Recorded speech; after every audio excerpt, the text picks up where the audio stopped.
Assalamualaikum and hi everyone. Today we're going to discuss about topic 13, gas law and kinetic theory. There is 3 subtopics in this chapter. The first subtopic is ideal gas equation. The second subtopic is kinetic theory of gases. And the third subtopic is molecular kinetic energy and internal energy. Okay. Overall, in this topic, students should be able to know about all these things. Before we look at the ideal gas equation, let us state the 4 variables and 1 constant for a better understanding. The 4 gas variables are amount of gas, pressure, volume, and temperature. Amount of gas is equals to mass over molar mass. Molar mass can be obtained from periodic table but need to change to unit kilogram per mole. Pressure is the force per unit area gas particles exert on the wall of their container. 1 atm is equals to 1.013 power of 5 Pascal. Volume gas is the volume of the container. 1 liter equals to 1 power of -3 meter cube. And the last variables is temperature. Usually we measure in Celsius but need to change to Kelvin. Kelvin is equals to degrees Celsius plus 273.15. Okay, now let's move to the first subtopic, ideal gas equation. So let's look at the Boyle's law. Actually, we have 3 laws: Boyle's law, Charles' law, and also the Gay-Lussac's law. Okay, for the Boyle's law, the pressure of a fixed mass of gas at constant temperature is inversely proportional to its volume.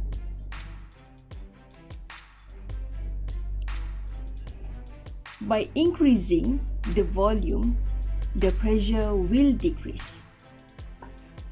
And when volume is decreased, the pressure will increase. Okay, now let's look at the PV graph at the constant temperature. Okay, note that if P1 and V1 represent the variable initially, and P2 and V2 represent the variables after the change is made, then we can note that P1 equals to V1. So P1 V1 is equals to P2 V2. This one is the formula for the Boyle's law. Then the second one is Charles' law.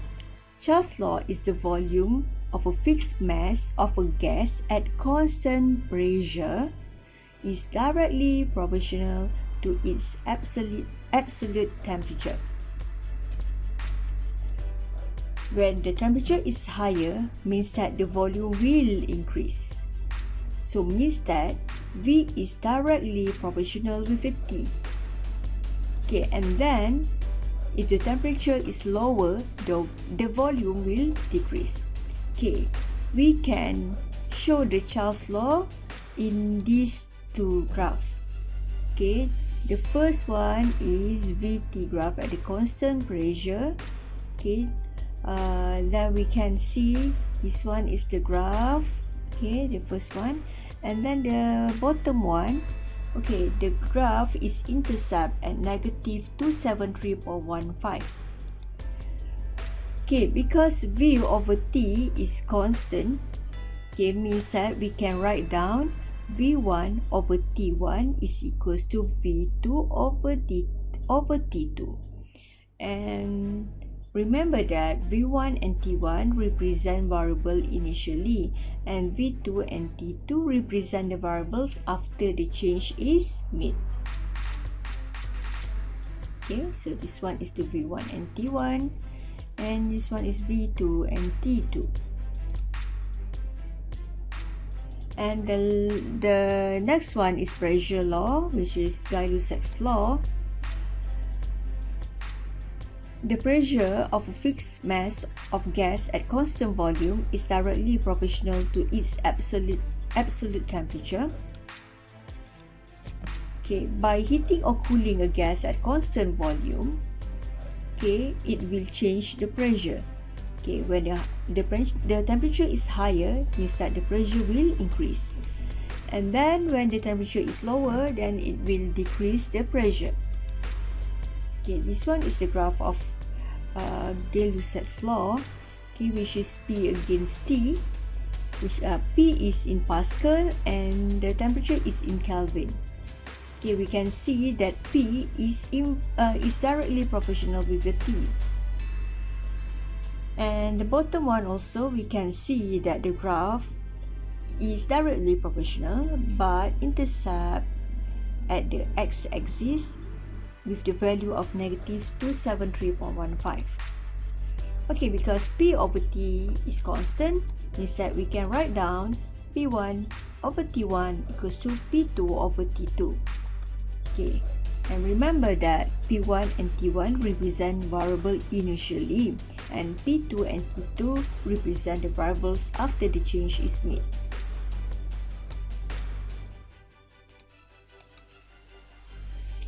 Okay, this law can be combined into single general relation between P, V, and T of a fixed quantity of gas, which is PV is directly proportional with the T.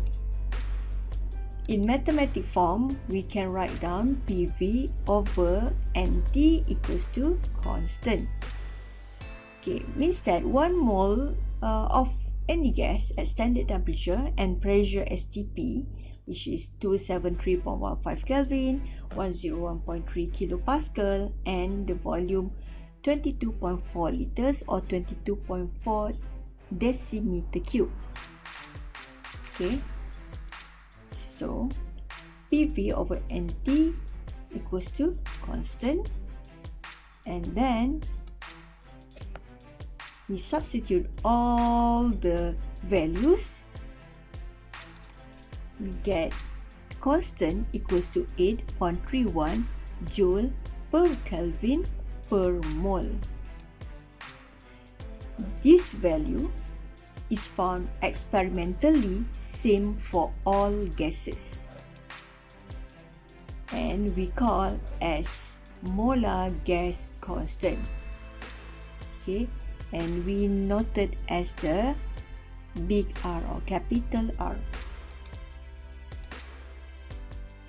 In general, for fixed quantity of gas of n mole occupy a volume V at pressure P and absolute temperature, we have PV equals to nRT. Okay, here this formula is called as the ideal gas equation. So remember that pressure, the unit is in Pascal. Okay, and then remember that 1 atm is equals to 1.013 power of 5 Pascal. And V is the volume. Remember that you need to put all the unit in meter cube. 1 liter is equals to 1 power of negative 3 meter cube. N is the number of mole. The number of mole is equals to mass over molar mass. Mass in kilogram and molar mass in kilogram per mole. Okay, the next one, R. R is the molar gas constant and the value is 8.31 joule per Kelvin per mole. And the last one is T. Okay, the temperature, the unit is in Kelvin. So if you get the question give you the temperature in Kelvin, you need to convert it if you get the question in Celsius, you need to convert it into the Kelvin. The number of moles of gas can also be expressed as N equals to mass over molar mass, or number of mole equals to number of molecules over number of Avogadro. Hence, the ideal gas equation can be also written in terms of number of molecules present, which is PV equals to nRT equals to number of gas molecules over number of Avogadro times R times T. Kr over Na is equals to K. Okay, then we can write down PV equals to NKT. This one is another formula for the ideal gas equation. K is called as a Boltzmann constant, and the value of the Boltzmann constant is 1.38 power of negative 23 joule per Kelvin. Here is our scientist, Ludwig Boltzmann. He is the person who introduced the Boltzmann constant, and he noticed about the value, which is K equals to R over Na. Ideal gas is a hypothetical perfect gas which obey all the gas law over all pressure and temperature.